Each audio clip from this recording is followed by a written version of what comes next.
Welcome to Sekura Experience. This is episode 18, and I am Eduardo Borgard, and I'm with, Stephanie de la Millar. and we have our guest. Sarah Cox from Cox Realty. Nice. Thank you guys for being here. Today's episode is going to be a way to know Sarah a little bit more. We're going to be interviewing her and asking her a lot of questions regarding her real estate journey, basically. So let's start.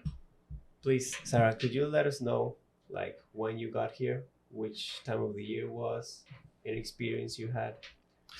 Wow. Well, my arrival to Mexico was actually in 2005. So this has been an 18-year journey. Wow. And I arrived in the summertime immediately for a hurricane, which was not a big deal. And then I was here for Hurricane Wilma, Wow. which was a big deal. So I got the full weather scope. And hard test up front. Yeah, so I figure if it's sink or swim, I managed to swim and I'm still here and living my best Mexican life. Indeed. And how was it that you entered into real estate? Real estate kind of started actually before I moved here. So the first experience that I had in real estate, in fact, was buying foreclosed homes and fixing them up. So I was learning to leverage money, 0% interest credit cards and bank loans, and fix places up and resell the properties or put renters into them. So that was my initial experience into real estate. And when I came on vacations to Cancun, I said, well, there's a whole career here with resort real estate. And that's really what sparked the interest, in that this isn't just a tourist destination to come and go, but this is actually an industry and a business that I want to know more about. Oh, good. And you learn a lot. Well, Yes. I've learned a lot, but I'd say over the time also, it's wonderful to have good mentors, and it's so important as well to have good relationships. Good relationships, as I've learned over time, with attorneys and accountants and your broker or your colleagues or professional organizations like AMPI, which is basically our version of the NAR here. And so all those things help to create a community to where, you can build off of each other, and you're not just an island on your own doing this business and figuring it out, which really helped a lot, I think, in my career development as well. I can say that your professional and personal input, and I will say that will be your personal brand, is that you are like a neat girl in Tulum. You know everyone, you hang out with everyone, a lot of persons know you. I have been with you in Tulum, and everyone is like, hi, Sarah, going to the grocery, and hi, Sarah, everyone. It's like, and you are well connected, and I think that also helps your clients in their experience, because it's not only about selling real estate. It's actually to embrace a new culture, and integrate in a new community. And I think you are great doing that for your clients. I have seen that you actually become a friend of your clients and try to connect them with the community so they can embrace and be adapted better in a totally new country and culture and environment that they were used to be. Yeah, I mean, it's definitely, Tulum has been amazing, and that's where I've been living now for what would it be, probably the last almost 4 years now, although I had lived in Tulum before and come back to Playa. And I think it's so important to have that community involvement. When they were doing the Tulum Food, Spirits and Wine Festival, I was running the press group through that. And so you make a lot of contacts with the local community, with the restaurants. Of course, it's a super hobby of mine, the food.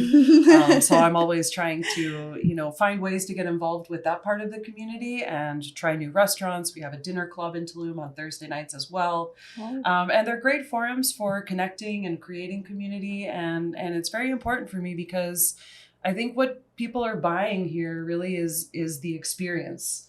It's not just a place with 15 minutes to get to my workplace or the location of the kids' schools. What you're hoping to find here is is a community, a certain lifestyle. And so, if it's within my hands to help somebody to do that and show them a little bit of what I enjoy when I'm not working, then, Yes. it's even more fun. Yes, actually, she's a very, very good food guide. Really, like she introduced to me a restaurant in Tulum that it's, for my surprise, it was super good price and super good food. And the best of the best is the dessert, right? Yes. The dessert is like, Would you call yourself like a critic, food critic? I haven't had to critique that many places, but there's a few, I guess you could say I would probably leave a review. Nice. And say On Yelp, right? Yeah, give a little shout out and positive or negative, but for the most part, good. yes, I for mean, sure. yes, if it's bad, you reserve your comments for yourself, no? Or You reflect them on the tip. Well, I think unfortunately, you reflect on the tip, and I think in general, somebody has a good experience, they may share it once, but for a bad experience, you share it 10 times. Yeah, But I only For have one sure. restaurant, so Usually. we won't do that shout out right now, though. of course. sure, yes. One other question that we like to ask a lot is if you remember your experience in your first transaction here. Ooh. Would you walk us through that? I'm going to tell you, it may not have been my very first sale, but I would say it was probably my very first sale in Spanish. Okay. And so, I had studied Spanish before moving to Mexico. And I know I would get like really accelerated and talk fast because I'd be so excited and nervous, of course, at the same Yes. time. And so I was working in a developer's office. We had beachfront condos in the Fifth Avenue of Playa del Carmen. And this Venezuelan couple actually walked in, and they were like, we're interested to buy. And so, hey, let's take them on site. And I'll be honest, they really liked their whiskey. So there was a couple drinks, which I think actually made the Spanish a little easier. Fluent. And at the end of I have been there. we picked the unit. We were in and out. We found the unit. We picked it. We negotiated the deal. We presented it, and it was such a life-changing experience because it's like, I can do this. I'm capable. I'm capable of not just relating and connecting with people who are coming from maybe a similar background as me from the States, but also an international market, which I think is so important for what we're doing here because Playa del Carmen, Tulum, this whole area is such an international destination as well that, Definitely. it's important to be able to connect with people from all backgrounds and also from different languages. And of course, Spanish being the language here in Mexico. Definitely. So that was like something that changed your view of your job, basically, right? Yeah, I mean, it's like every time, it's like growing pains, every time you grow, sometimes it's difficult and it's painful. But once you get to that next level, it's reassuring that this is something that is not just a summer experience, or I'm not just here for Interjob.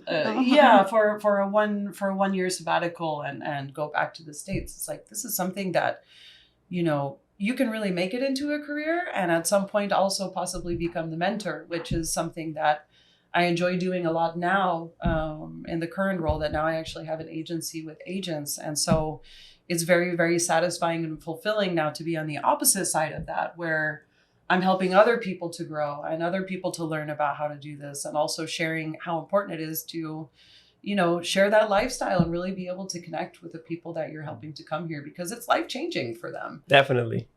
Would you tell us about that little project about your agency and stuff? Yeah, sure. So it's I think sometimes maybe they would say in Spanish like terca. I'm Okay, a little stubborn. stubborn. So I think it was like a push came to shove, because when I finally started telling people that I was opening my agency, the response I got was like, well, it's about time. So after over 15 years here and working in many facets, so, working for developers and doing road shows to Canada and, also then working as a buyer's agent for probably about 6 or 7 years.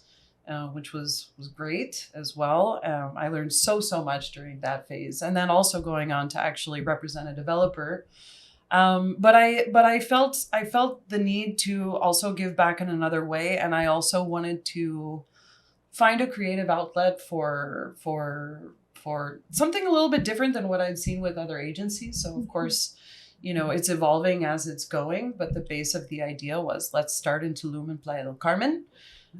So I immediately had two people who I knew who shot their hands up and says, you know what, you're doing this, we're with you. And I think that was also another push for me to say, okay, we're not just going to go as an independent agent, let's really build this platform and do something with this. So currently we actually have representation right now in Mérida and the Costa Yucatan. We have in Playa del Carmen and we have in Tulum, and that's keeping us pretty busy for right now. I'm very excited. Sure. And, For sure. And it's cool to also understand a little bit about the different markets and Because they're very different, right? they are. What do you Yeah. think about the market in Merida? I mean, it is really closed as everyone thinks. It's very different from here. Well, I'd say, Merida has a huge international pull, but it also is like a very national pull. I feel like it's kind of like the white flag of Mexico. I feel like it's a Mhm. very safe destination. Of course, the history of the Yucatan and the people who are there it's maybe they're not known for being, hey, welcome with huge arms in the way that Quintana Roo has, which has historically No. lived off of tourism. Yeah. Right. So there are definitely some different cultural dynamics, but any experiences that I've had, at least me personally, I can only shout praise to the people that I've known after having the opportunity to work with a lot of people from the Yucatan who have done developments or subdivisions here in this area. And maybe having them help to open the door there also was really nice, because I think it's sometimes it's like you get in where you fit in. I think it was a nice introduction into the really nice side of Merida and the people who are Yeah, there. because there's really good investments there. There's really good projects. A lot of money there. Who would have thought, right? But they have pretty nice stuff, actually. Yeah, as far as the real estate inventory goes, the really growing areas would be the north of Merida, so Mhm. kind of in the Temoson areas, and basically there's two roads that head up to the beach areas, or two main roads. One that goes towards Progreso, which a lot of people have already heard about, and then Telchac, which are two ports. And when I first went on the scouting trip and actually headed up to see, Art House, which is a really well-known development for Tulum, they're doing something in the north of Merida. It's exciting really? to see. Yes.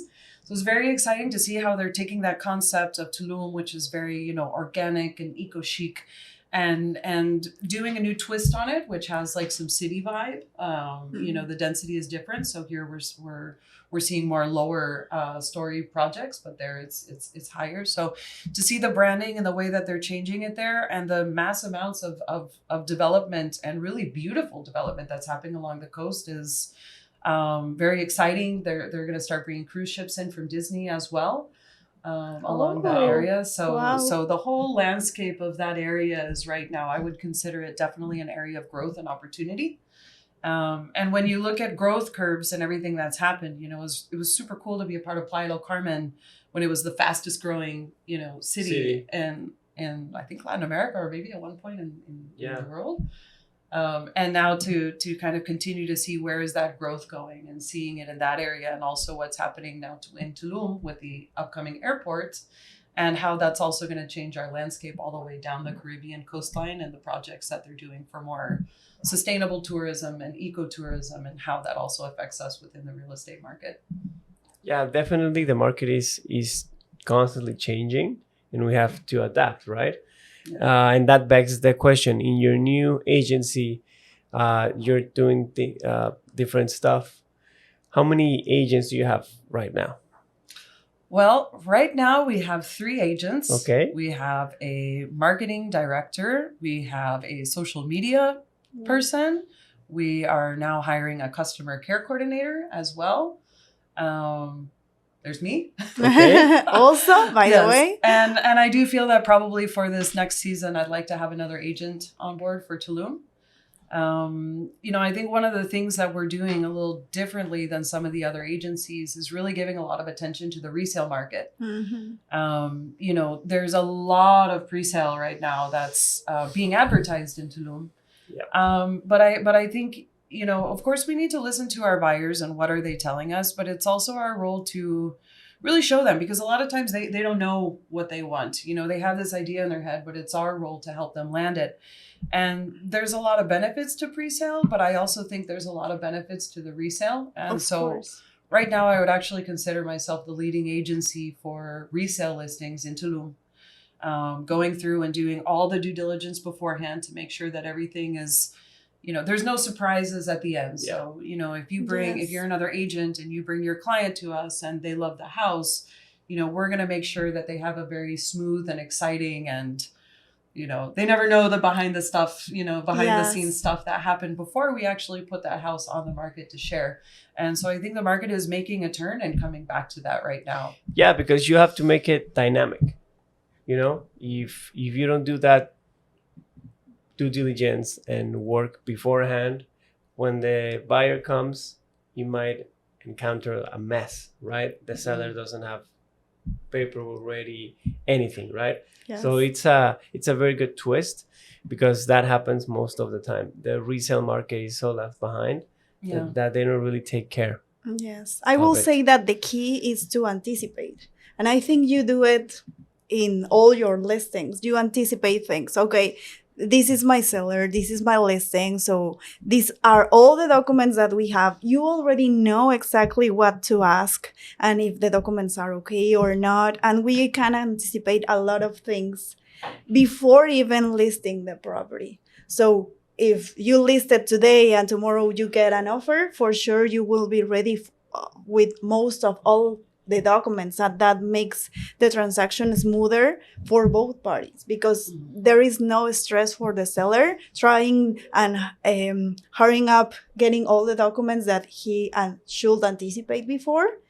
And you have a buyer that feels very secure and very certain about everything. It's okay. The lawyer performed the due diligence and everything seems to be fine. And that obviously encouraged to the buyer to follow the next step. Yeah, it does. And I think, for a lot of the newer agents also, or some of the agents with, a few years under their belt, I think some of them, when they've tried working with another agency on the resale and it didn't go through because, the steps that needed to happen before that weren't taken care of, they get burned. And so they just go with the I don't want to say the easy, but it's often a lot easier to sell the dream than the reality, right? And it's still an amazing reality, but my goal and what I'm seeing now is, as we're getting more agents and agencies who are taking a look at our listings and working together with us, they're having good experiences and they're telling their friends and their colleagues. And so it's something that has to grow organically and naturally, but I'm very, very happy with the way that's currently with a lot right of work backstage. Yes, yeah, we make it look like it was just easy as a whistle, but you had no idea the running shoes I had on before to make it happen. So exactly, of course, because one point of that is that the difference between a resale and a pre-sale is huge, because the speed to go is different, because when you're in a pre-sale, everything is more calm, right? Because there's no building yet. You have time to review the documents from the developer. You have time to check the contract. You have time to have your trust, right? Because there's no documents yet. But in a resale, everything has to move much, much, much faster, right? Because the seller might have another offer. So it's a very different game. It basically. Is. Well, that's when I give thanks to growing up in a military household. Fast paced. So the timing is say, hey, if we're putting this date in the offer, we're going to make it. And that also goes back to the huge importance of having these good partnerships with the attorneys who are here in this area, or the accountants, or the notaries, or any of these other people who are involved in the process, because that's what gives you really the winning formula. I know when I was working as a buyer's agent, a lot of people were like, no, you need to go and be independent and do your thing. But what they weren't seeing was the whole team that was behind, allowing that to happen. So now in this role, it's also so important to have these relationships like the one that I have with you guys here at Sekura Law, to be able to represent either on the buyer side or the seller side, to make sure that we can keep making this happen. Everything is smooth, right? Exactly. That's the main goal Yes. for us. Ideally. To provide to the client a super good experience, and that they go happy at their new place. In the meantime, that we are maybe sweating and doing everything that it lasts, but at the end, I think we share that that motivation, that the client satisfaction is first, and we can go backstage and do whatever we have to do to make it good, to make it easier, and to make it safe for the client. Yeah, absolutely. Yes. So I think we have covered most of the things that we would like to know to talk about. I will say that yes, at Tulum level, pre-sales are insane right now, and if you have a very accurate expectations about what do you want for your unit, maybe a resale will be good for you, because you are seeing actually, Yeah, I mean, I would suggest for anybody who's coming down, take a look at both. Be open to it. If you're working direct with us, of course, we'll help you understand how to come up with a purchase price. What are the creative financing options? Because I think one of the biggest hesitations is understanding this is a cash market, so there are some financing options available, but maybe higher interest, or just making sure that we understand clearly what is the timeline in which we can actually make this happen? And are there ways to speed that up? And when you're here, definitely take a look at both. Understand what are the advantages of the pre-sale, and understand what is it like to actually step inside a place that's here. How's the sunlight? What's the community like? And you also have advantages. Typically the HOA is a bit more established and worked out a lot of the kinks, and also all the work that it actually takes into furnishing and equipping and getting a place ready. A lot of the behind the scenes logistics, that there really are a lot of advantages, and just to keep it in mind, and keep us in mind as well. Yes, for sure. Please keep in mind Gosh Realty, that actually has embraced, really, you made the crossover totally between Mexico and United States. So if you want to do that, please join Sarah. I'll be here. Thank you, guys. This was Sarah's episode. Basically, she shared with us a lot of her insight. Please go to her website, whatever, give her some love, and thank you for being here. Sending hi to Luis, that wasn't being able to be here because he's a super good dad. Hi, Louise. Thanks, everybody. Bye. Bye, guys.